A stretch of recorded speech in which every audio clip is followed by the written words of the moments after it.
Welcome to Planted Recipes viewers and friends. இன்றைக்கி வந்து நம்ம பார்க்க போகிறது ஒரு ஸ்பெஷல் வீடியோ தான்.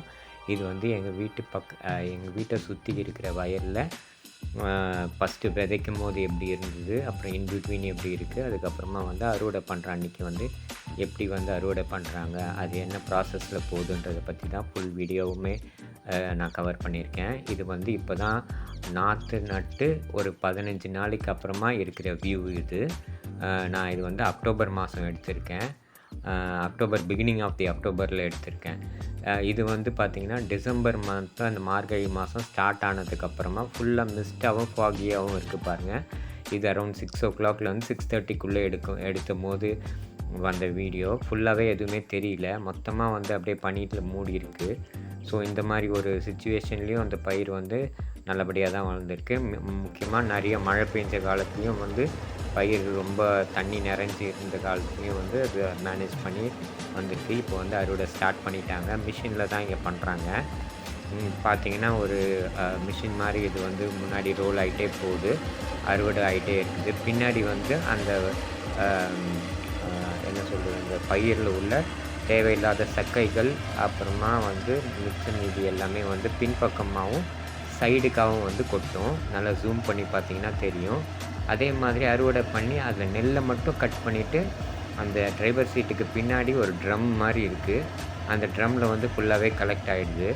ஸோ வந்து இது ரொம்ப ஈஸியாகவும் வந்து நல்ல பெக்யூலியராகவும் இருக்குது. இது நிறைய பேர் விரும்புவாங்களான்னு எனக்கு தெரியல. இப்போ எனக்கு வந்து இதுதான் ஃபஸ்ட் எக்ஸ்பீரியன்ஸ் இந்த மாதிரி பார்க்குறது. ஸோ அதனால் இது வந்து மற்றவங்களுக்கும் போய் சிலருக்கு பிடிக்கும், அதனால் மற்றவங்களுக்கும் போய் இது ரீச் ஆகணுன்றதுக்காக தான் இதை ஒரு வீடியோவாக நான் எடுத்திருக்கேன். இப்போ பாருங்கள், மறுபடியும் இந்த சைடு முடிச்சாச்சு. அந்த சைடு போய் ஃபுல்லாக இது பண்ணுறாங்க, கட் பண்ணுறாங்க. மீன்வைல் வந்து அதுக்குண்டான நெல் எல்லாமே வந்து ஜூம் பண்ணி பார்த்திங்கன்னா தெரியும். அந்த ட்ரம்மில் வந்து கலெக்ட் ஆகிடுது. கூட வந்து அந்த ட்ரம்மில் கலெக்ட் ஆன ட்ரம் வந்து ஃபுல்லாகும் போது என்ன பண்ணுறாங்கன்னா, இந்த மாதிரி ஒரு டிராக்டரு வந்து பின்னாடி வந்து ஓப்பன் ஸ்பேஸ், அது ட்ரெய்லர் சொல்லுவாங்க, அந்த ஓப்பன் ஸ்பேஸ் எடுத்துகிட்டு வந்து அந்த இடத்துல நிற்க வைக்கிறாங்க. இந்த இடத்துல அறுவடை பண்ணுற இடத்துல நிற்க வச்சுட்டு இது ரைட் ஆப்போசிட் டு என்னோடய வீடு தான். அறுவடை பண்ணுறதுக்கு அந்த மிஷின் ஃபுல்லாக சுற்றி எல்லா இடத்துலையும் இருக்கிற அந்த பயிரில் இருக்க நெல் எல்லாத்தையுமே கலெக்ட் பண்ணி அந்த பின்பக்கம் இருக்க ட்ரம்மில் போட்டுட்டு மிச்சம் மீதி இருக்க அந்த சக்கை எல்லாத்தையுமே வந்து அதை அப்படியே இதிலே விட்டுடுறாங்க. அந்த வயல்லே அப்படியே கலெக்ட் ஆகிடுது. இது வந்து எப்படி கட் பண்ணுறாங்கன்னா, 1 அடி விட்டுட்டு தான் கட் பண்ணுறாங்க. 1 அடி விட்டுட்டு அந்த 1 அடிக்கு மேலே இருக்க பயிரை மட்டும்தான் கட் பண்ணுறாங்க. கட் பண்ணும்போது நெல்லை தனியாக செப்பரேட் பண்ணி எடுத்துக்குது. அதே மாதிரி அந்த சக்கைங்கள்லாம் தனியாக கீழே போட்டுடுது. மறுபடியும் அந்த நெல்லெல்லாம் வந்து கலெக்ட் பண்ணி அந்த ட்ரம்மில் போடுது. பார்த்திங்கனாலே ஜூம் பண்ணி பார்த்திங்கனாலே தெரியும். பின்னாடி பாருங்கள், ட்ரம்முக்கு பின்னாடி எவ்வளோ கலெக்ட் ஆகிருக்குன்ட்டு. இப்போ வந்து இந்த இடத்துல நிறுத்திட்டு இப்போ அந்த ட்ரம்மில் கலெக்ட் ஆகிருக்கிறது மொத்தமாக அந்த டிரைவர் சீட்டுக்கு பின்னாடி இருக்கிறது மொத்தமாக அந்த ஒரு பைப் லைன் மாதிரி இருக்குது இல்லைங்களா, அதை எடுத்து அந்த டிராக்டரோட பின்னாடி இருக்கிற அந்த ட்ரெய்லரில் வந்து கனெக்ட் பண்ணி விட்டுட்டு ஆன் பண்ணி விட்டுறாரு மோட்டரை. அதில் இருக்கிற நெல் மொத்தமாக வந்து இதில் வந்து மாறுது. ஃபுல்லாகவே அதுலேருந்து இதில் வந்து ட்ரான்ஸ்ஃபர் பண்ணிட்டு அதில் இருக்க ஃபுல் நெல்லுமே வந்து இதில் ஃபுல்லாக வந்து கலெக்ட் ஆகினதுக்கப்புறமா இது இன்னொரு ப்ரொசீஜர் இருக்குது. இது எப்படின்னா, இப்போ வந்து இந்த அறுவடை பண்ணி அந்த மிச்சம் மீதி இருக்கிற பயிரில் இருக்க மிச்சம் மீதி அந்த வைக்கோல் சொல்லுவோம் இல்லைங்களா, அது எல்லாமே அந்த கிரவுண்ட்லேயே தான் இருக்குது. இதுக்கு அடுத்தது ஒரு 3-4 நாள் விட்டுடுறாங்க, இல்லை ஒரு வாரத்துக்கிட்ட விட்டுடுறாங்க. விட்டுட்டு அந்த வயலில் இருக்க அந்த மொத்த பயிரில் இருக்க அந்த வைக்கோலும் நல்லா காஞ்சதுக்கு அப்புறமா இன்னொரு மிஷின் ஒன்று வருது.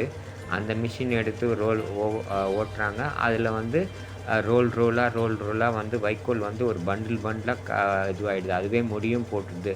அதுவே அந்த மிஷினே வந்து கலெக்ட் பண்ணி ரோல் மாதிரி ஆக்கிடுது. ரோல் ஆகி ஃபுல் ஆனதுக்கப்புறம் ஒரு பர்டிகுலர் பொசிஷன் வந்ததுக்கப்புறமா அந்த ரோலை வந்து அதுவே கயிறு போட்டு கட்டி அப்படியே அந்த நிலத்துலேயே போட்டுடுது. அதுக்கப்புறம் எல்லா ரோலையும் கலெக்ட் பண்ணி எடுத்துகிட்டு போயிட்டு அவங்க வியாபாரம் பண்ணிடுறாங்க. இதுக்கு அடுத்த வீடியோ வந்து நான் அதை கவர் பண்ணி உங்களுக்கு போடுறேன்.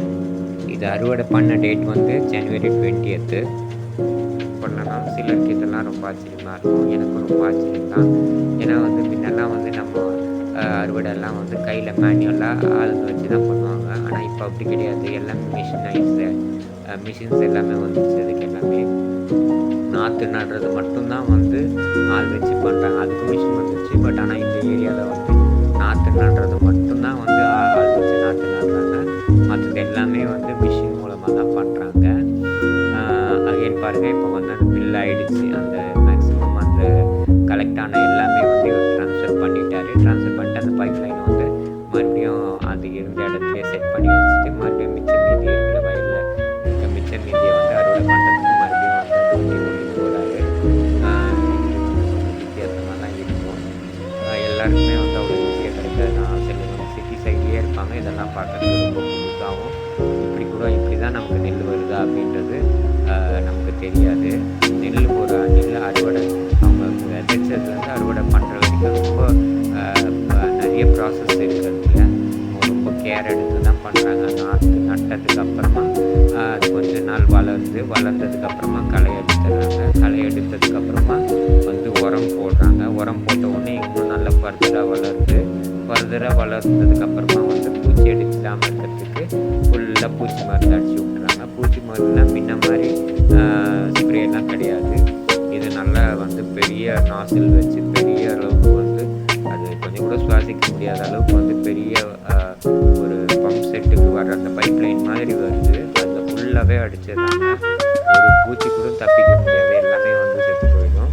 அந்த மாதிரி ஒரு பவர்ஃபுல்லான இதில் இது பண்ணுறாங்க. இப்போ பாருங்கள் மறுபடியும் அறுவடை எல்லாமே பக்காவாக இது வந்து எனக்கு தெரிஞ்சு எப்படியும் ஒரு 5 ஏக்கரா இல்லை 6 ஏக்கரா இருக்கும். டோட்டலாக 5 ஏக்கரா 6 ஏக்கரா நிலத்தையுமே வந்து காலையில் 8 o'clock ஸ்டார்ட் பண்ணாங்க. 12 o'clock ஆகிறதுக்குள்ளே மொத்தத்தையுமே முடிச்சிட்டாங்க. 3 hours 3.5 hours தான் மேக்ஸிமம்.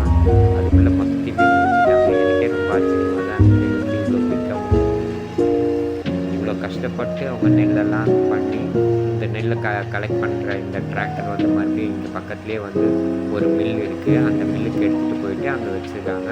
அதுக்கப்புறம் அந்த மில்லில் வந்து ப்ராசஸ் பண்ணி நமக்கு நெல் வந்து அரிசியாக்கி மாற்றி அனுப்பி வைக்கிறாங்க. ஸோ இவ்வளோ கஷ்டப்பட்டு அவங்க பண்ணுற நெல்லை நம்ம வேஸ்ட் பண்ணாமல் சாப்பிட்ணும். Thank you friends.